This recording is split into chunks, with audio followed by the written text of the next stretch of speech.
"Mama won't wake up, please, Cowboy, don't leave me alone," the little girl whispered. Through tears, Mercy pressed her small hands against her mother's chest, feeling for the rise and fall that wasn't coming fast enough. Clara lay crumpled on the cabin floor, her white Sunday dress soaked red at the collar. The floorboards creaked behind Mercy, and she spun around to see a tall figure filling the doorway. "Mama won't wake up." Her voice cracked like dry kindling. The cowboy stepped inside, spurs chiming against the wooden threshold. His weathered face took in the overturned chairs, the shattered plate by the stove, the way Clara's arms lay twisted at wrong angles. "I can see that, little one. Please, Cowboy, don't leave me alone. I ain't going nowhere just yet." He knelt beside Clara, fingers finding the pulse at her throat. "Weak, but there. What happened here?" "Bad men came. Mama told me to hide in the root cellar like always." "How many men?" "3, maybe 4. I couldn't see good through the floor slats." The cowboy's jaw tightened as he examined Clara's split lip, the purple bruising spreading across her neck like spilled ink. "You know who they were?" "Mama said they've been coming around since Papa died. Said they want our land." "They say anything else?" "Called her names. Said she was asking for trouble." The cowboy stood, his shadow falling across Clara's still form. Mercy clutched her mother's hand, the skin cold as creek water in winter. "Is Mama gonna die?" "Not if I can help it." He studied the cabin's broken lock, the way the door hung crooked on its hinges. This wasn't random violence. This was a message. "We need to get her to the doctor in town. But what if the bad men come back? Then they'll have to go through me first." The cowboy moved toward Clara, his hands gentle despite their size. "Help me lift her, child." "Easy now." Mercy scrambled to support her mother's legs while the cowboy cradled Clara's head and shoulders. Together they carried her toward the door, stepping over scattered belongings and broken dreams. Outside, the cowboy's horse waited patiently, as if it had seen this kind of sorrow before. Will she wake up in town? Maybe, maybe not, but we can't help her here. Clara's body felt heavier than it should have, dead weight in the cowboy's arms, as he lifted her toward the wagon bed. Mercy scrambled beside him, her small hands trying to help support her mother's legs. "Easy now. Don't want to hurt her more. She's so cold, that's the shock. Help me get her settled." They laid Clara on the rough wooden planks, her Sunday dress spreading like spilled milk around her. The cowboy pulled a blanket from his saddlebag, tucking it around Clara's still form. Mercy disappeared back into the cabin. "Child, we need to go." "Wait." Mercy returned, clutching a small tin box against her chest. "Mama's secrets? What kind of secrets?" "The bad kind. About the men who hurt us." The cowboy's eyes narrowed as he studied the dented metal container. "Evidence. Pictures, letters, things Mama hid from them." "Get in the wagon." Mercy climbed up beside her mother, the tin box never leaving her grip. The cowboy took the reins, clicking his tongue to get the horses moving. The cabin grew smaller behind them, but Mercy kept looking back like she expected her old life to follow. "Where are we going, exactly?" "Doc Henley's place. 3 miles east. Doc Henley's good people. Good as any left in this town." The wagon wheels found their rhythm on the dirt road, but something made the cowboy glance over his shoulder. Dust clouds rose in the distance, too deliberate to be wind. 3 riders, maybe 4, keeping pace but staying back. "Mercy." "Yes, sir." "You see anybody following us before?" "When the bad men came around?" "Sometimes. They watch from the ridge." The cowboy's hand moved closer to his gun belt. "They watching now?" Mercy turned to look, her face going pale. "Yes, sir." "Same horses. Hold tight to your mama and that box. Are they gonna hurt us?" "Not if I can help it." The cowboy snapped the reins, urging the horses faster. The riders behind them matched the pace, shadows against the afternoon sun. Whatever was in that tin box, someone wanted it bad enough to follow them straight into town. Doc Henley's office smelled like carbolic acid and old blood. Clara lay motionless on the examination table, her breathing shallow but steady. The doctor worked quietly, cleaning wounds and checking for broken bones, while Mercy sat in the corner clutching her tin box. "She's gonna be all right, Doc?" "Too early to tell. Head trauma's tricky business. The cowboy paced by the window, watching the street. The riders who'd followed them had vanished, but that didn't mean they were gone. Mercy kept staring at her mother's bruised face, willing her eyes to open. Heavy boots echoed on the porch outside. The door swung open without a knock, and Sheriff Dalton filled the frame. His badge caught the lamplight, but his eyes stayed cold as Winter Creek water. Heard we had some excitement. A woman got beaten near to death. Is that excitement enough for you? Funny thing about excitement. Sometimes it follows certain folks around. Doc Henley kept working, but the cowboy could see his hands shake slightly. Sheriff, this woman needs medical attention. I can see that, Doc. The question is what she was doing to earn it. Mercy stood up, the tin box pressed against her chest. Bad men hurt Mama. They said she was asking for trouble. That's so? Dalton's gaze fixed on the child like a hawk watching a field mouse. Trouble's got a way of finding people who go looking for it. She wasn't looking for anything but justice. Justice. Dalton laughed, but no humor reached his eyes.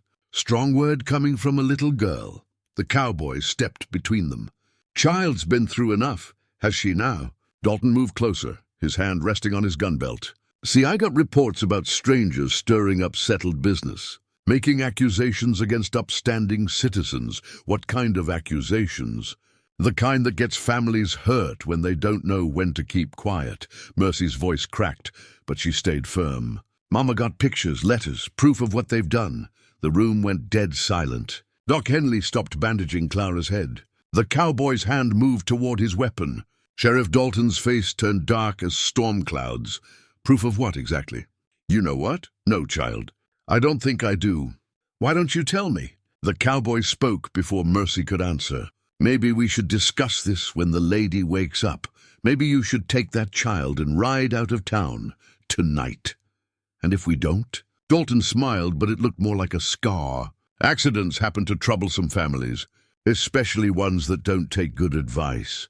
Sheriff Dalton's boots faded down the street, leaving the doctor's office thick with unspoken threats. Doc Henley busied himself with supplies, clearly wanting no part of whatever storm was brewing. Clara remained unconscious, her breathing the only sound besides the clock ticking on the wall. The cowboy pulled a chair beside Mercy. Time to see what's in that box. Child Mercy's fingers trembled as she worked the rusted latch. The tin opened with a soft creak, revealing a collection that made the cowboy's blood run cold. Photographs lay stacked beneath folded letters, faces he recognized staring back from the grainy images. Jesus. Mama said not to look, but I did anyway. The cowboy lifted the top photograph. Judge Morrison's face was clear as daylight, his hands where they shouldn't be on a woman half his age.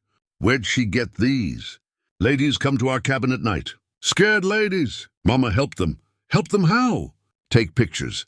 Write down what happened. Mama said someday there'd be enough proof.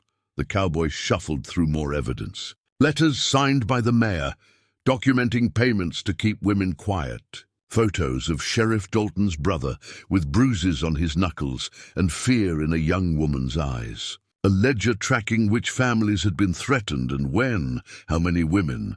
Lots, maybe 20, maybe more. They all came to your mama? Mama used to be scared too. Before Papa died, she said she got tired of being scared. The cowboy found a letter in Clara's careful handwriting, addressed to the territorial governor. It detailed everything, named names, provided dates and locations. A complete account of systematic corruption that reached from the sheriff's office to the courthouse steps. She was gonna send this next week. Said she finally had enough proof to make them listen. The pieces fell into place like dominoes. Clara hadn't been beaten for her land. She'd been beaten to stop this letter from reaching the governor. The men who hurt her knew exactly what she'd been collecting, exactly how close she'd come to exposing them all. They found out. About the letter. About everything. The cowboy closed the tin box carefully, like it held dynamite instead of photographs. Your mama wasn't just gathering evidence, child. She was building a case that could destroy half this town. Clara's eyes fluttered open like butterfly wings, unfocused and searching. Mercy leaned over her mother, tears already falling before Clara could speak. Mama! Mercy! Clara's voice came out cracked and thin. You safe? The cowboy helped us. We're at Doc Henley's. Clara's gaze found the cowboy standing beside the examination table. Recognition flickered across her bruised features. You, Tom's brother? I am. He said you'd come back someday. The cowboy's jaw tightened. Tom's been dead 3 years, ma'am. I know. Clara struggled to sit up, but the effort sent her back down. Listen close, baby girl. Don't have much time. Mama, you're gonna be fine. No, they'll come back. When they do, you go to the old church. Behind the altar, loose stone, third one from the left. What's there? Everything else. All the proof they don't know about. Mercy glanced at the cowboy. What about the tin box? Just the start. The real evidence is hidden safe. Clara's breathing grew more labored. Find Sarah Whitman at the boarding house. Tell her the roses need water. Roses need water? She'll know. Sarah will help you get word to the governor. The cowboy stepped closer. Ma'am, those men won't stop coming. I know. Clara reached for Mercy's hand. That's why you protect her. Promise me. Clara, I can't. Promise me. Her grip was surprisingly strong for someone so broken. She's all that's left of my Tom. All that's left of the truth. The cowboy looked into Clara's desperate eyes and saw his dead brother staring back. I promise. Clara smiled, the first peaceful expression that had crossed her face since waking. Good. Now run, both of you. They're coming. Her eyes closed again, and this time they stayed closed.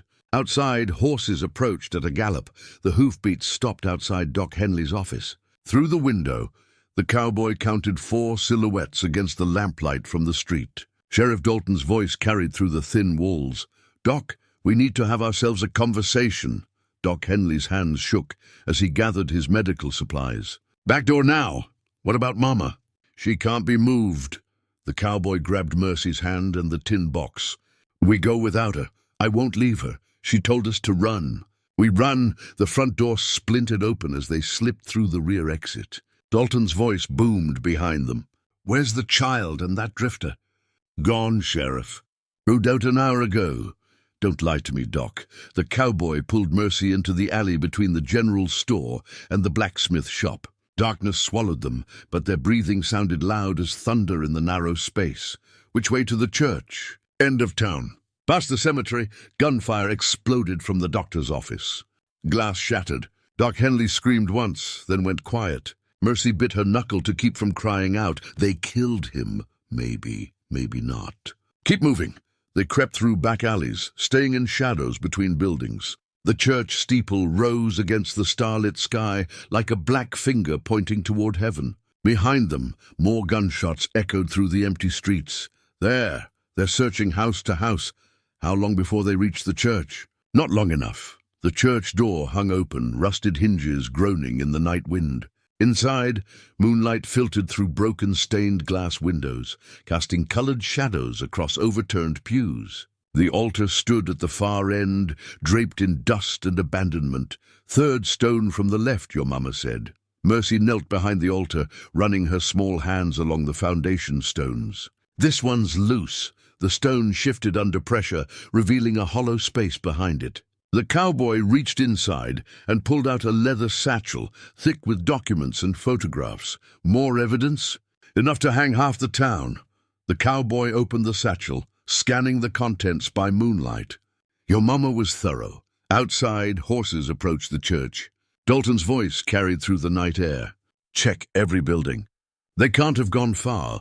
The church basement smelled like old earth and forgotten prayers. Behind a loose stone panel, the cowboy discovered what Clara had really been hiding. Stacks of documents filled a wooden crate, organized with the precision of someone who knew her life depended on. Keeping records straight, there's more here than I thought possible. Mercy held the oil lamp, while the cowboy spread papers across the dusty floor, bank records showing payments to silence victims. Medical reports documenting injuries that were never reported to authorities. A detailed map marking locations where women had been attacked, with dates and perpetrator names written in Clara's careful handwriting. Mama knew about all of them. Every single one. Look at this. The cowboy held up a letter bearing the governor's official seal. Your mama already made contact. The governor's been waiting for this evidence. Then why didn't she send it? Because she needed everything.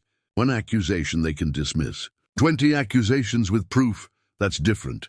The documents painted a picture that made the cowboy's stomach turn. Judge Morrison, Sheriff Dalton, Mayor Hartwell, and even the banker, Silas Reed.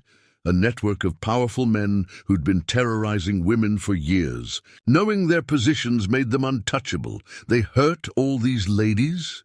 And worse, your mama documented everything. Every bruise, every threat, every payment made to keep mouths shut.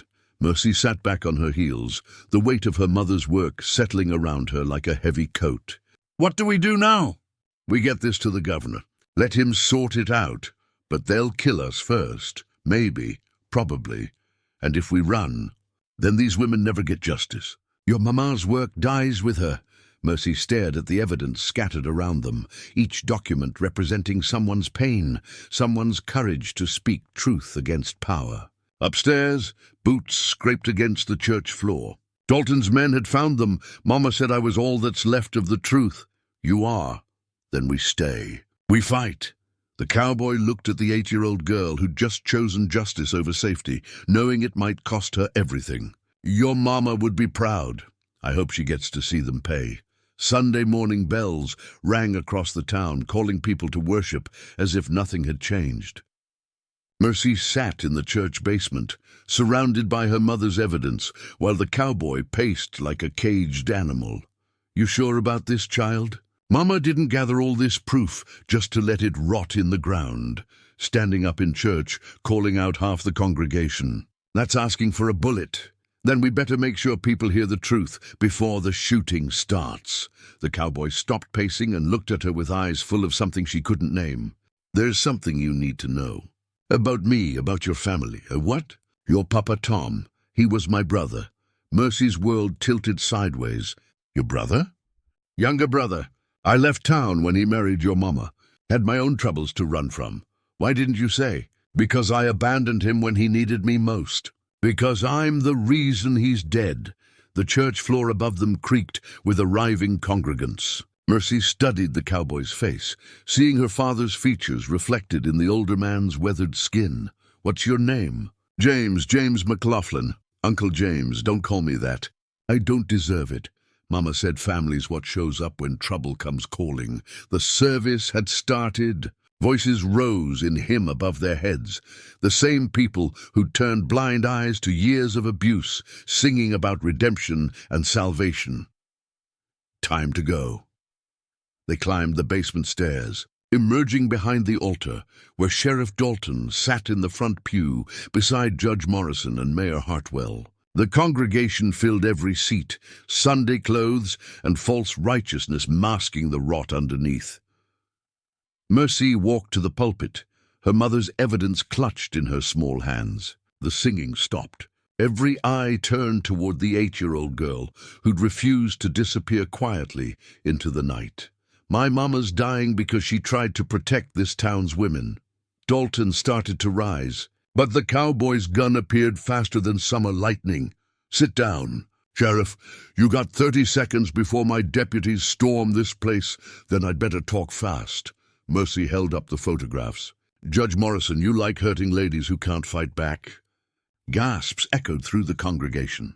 Morrison's face went white as Sunday sheets. Mayor Hartwell, how much you pay Sarah Jenkins to keep quiet about what you did to her? The mayor lunged toward the pulpit, but the cowboy's bullet took him center mass. Chaos erupted as people screamed and dove for cover. Dalton drew his weapon, but Mercy's voice cut through the mayhem. The truth's already on its way to the governor. You can kill us, but you can't kill what Mama wrote down.